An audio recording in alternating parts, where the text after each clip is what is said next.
नहीं, ये बहुत दुखद दुर्घटना है। इस प्रकार का जघन्य हत्याकांड और वो भी एक बच्ची के साथ, और जिस प्रकार से सरकमस्टांसेस बता रहे हैं उस थोड़े से एरिया में जहाँ पर ये कॉलेज है, इंजीनियरिंग कॉलेज है या स्कूल एजुकेशन है, और अगर हम तत्परता से कार्रवाई उसी वक्त करते तो शायद हम लड़की की जान बचा सकते। इसलिए पूरी तरह से इंक्वायरी होगी, दोषी कोई कैसा भी हो उनके खिलाफ सख्त कार्रवाई होगी। जो भी ये 2-3 बातें लिखी हैं पंचायत की 21 आदमी कमेटी ने, उनका कागज़ हमने ले लिया और जैसा ये चाहते हैं उसी प्रकार की इंक्वायरी बहुत जल्दी करवा के दोषियों को सजा देंगे। सर, पुलिस पर सवाल उठाए जा रहे हैं जो ऐसे अगर वहाँ पर भी नेग्लिजेंसी है तो उनके खिलाफ भी कार्रवाई होगी। उन पर 302 लगाई जाए और इस कॉलेज की मान्यता रद्द कर दी जाए। इस कॉलेज की मान्यता रद्द कर दी जाए और इसे जितना पुलिस स्टाफ है दुबारू का वो सस्पेंड कर दिया जाए। और लैन हाजिर का मतलब ही नहीं, लैन हाजिर तो एक बकवास है, लोगों को पागल बनाने का बहाना ही है। लैन हाजिर का कोई सजा नहीं है, इनको सबको सस्पेंड होना चाहिए और सब कॉलेज की मान्यता रद्द होनी चाहिए। और कॉलेज के 5-7 प्रिंसिपल वगैरह 8-10 स्टाफ है उन पर 302 लागनी चाहिए।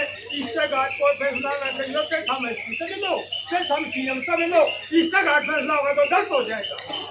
थारू थारू सारो चाहिए, क्यों चाहिए के पुलिस वाली उन्हें बातें को नहीं, उन्हीं तो अपने मुंह पर एक बहुत बड़ा तमाचू मारे है कि 5 दिन में साथी को लेटर लेके आ जाएगी। उन्हीं या सोचिए बोल के होने की लाग रही है। और दूसरी मांग अपनी यह है कि एम है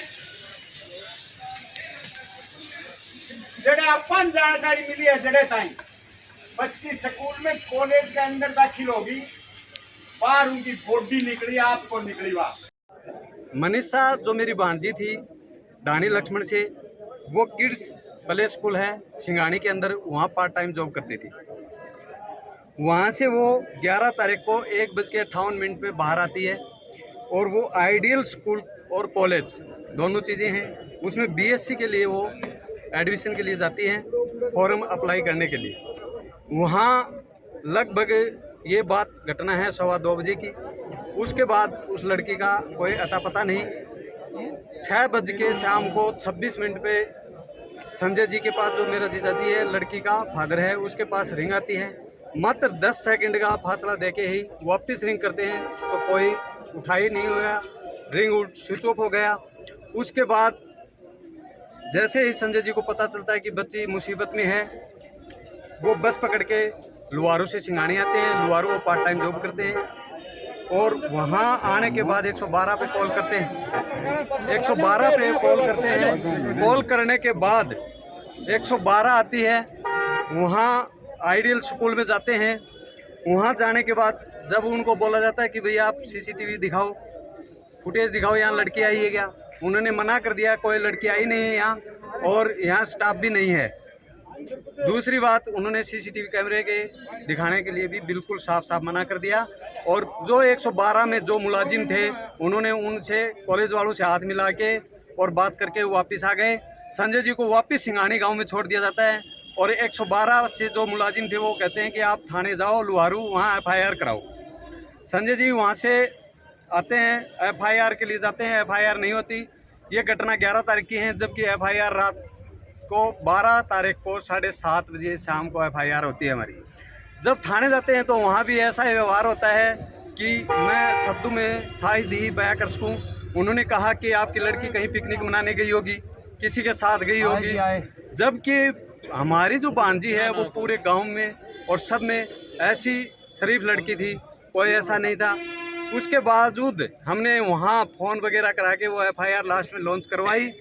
उसके बाद ASI शकुंतला जो कि आइडियल स्कूल में आती है, उसको भी वो स्कूल वाले मना कर देते हैं कि हम नहीं दिखाएंगे, आप जा सकते हो। 13 तारीख को प्रिंसिपल साहब आएंगे 11 बजे, उस टाइम हम आपको फुटेज दिखा देंगे। उसके बाद जितने भी फुटेज थे वहाँ कैमरे थे, उनसे सबसे छेड़छाड़ खाने की गई है। 12 तारीख की ये घटना घटने के बाद 13 को सुबह शकुंतला मैडम का ही फ़ोन आता है कि सिंगानी में एक डेड बॉडी मिली है। जब हम वहाँ जाके देखते हैं तो चेहरा जला हुआ था, कुछ भी नहीं था। ऐसी बुरी तरह से निंदनीय घटना थी। और वहाँ डेड बॉडी की हमने शिनाख्त की। उसके बाद पूरा प्रशासन आता है, लुहारू का SDM भी आता है, डिप्टी भी आते हैं। उन्होंने आश्वासन दिया था कि 24 घंटे के अंदर हम मुजरिमों को गिरफ्तार करेंगे। तो अभी तक कोई भी गिरफ्तारी नहीं हुई है, न कोई, सिर्फ आश्वासन दिया जा रहा है। और पुलिस क्या कर रही है क्या नहीं, अभी तक हमें कुछ नहीं बताया कुल गया। मिलाकर पुलिस की गलती, अगर पुलिस कोऑपरेट करती समय पर तो लगता अगर समय पर पुलिस कोऑपरेट करती तो मैं दावे के साथ कहता हूँ मनीषा आज हमारे बीच में होती और उन दरिंदों को पकड़ा जाता। तो एसपी साहब आए, क्या आश्वासन मिला, क्या संतोष? एसपी साहब ये बोल के गए कि हम कार्रवाई कर रहे हैं, लेकिन कार्रवाई कहाँ तक है और इसके अलावा कुछ नहीं किया। तो क्या जो SHO हैं उनकी जांच से संतुष्ट हैं या किसी और अधिकारी को चाहते हैं? अधिकारी को दी हुई हैं और हम तो संतुष्ट उसी टाइम होंगे जब हमारे सामने मुलजिम पेश होंगे, तब तक कोई संतुष्टि नहीं है। और हमारी मांग यही है 112 का जो भी जाब्ता उस टाइम था उसको सस्पेंड किया जाए, लुहारू थाने को सस्पेंड किया जाए और जो भी मुलजिम है उनको जल्द से जल्द गिरफ्तार किया जाए, तब हम अंतिम संस्कार करेंगे हमारी बच्ची का।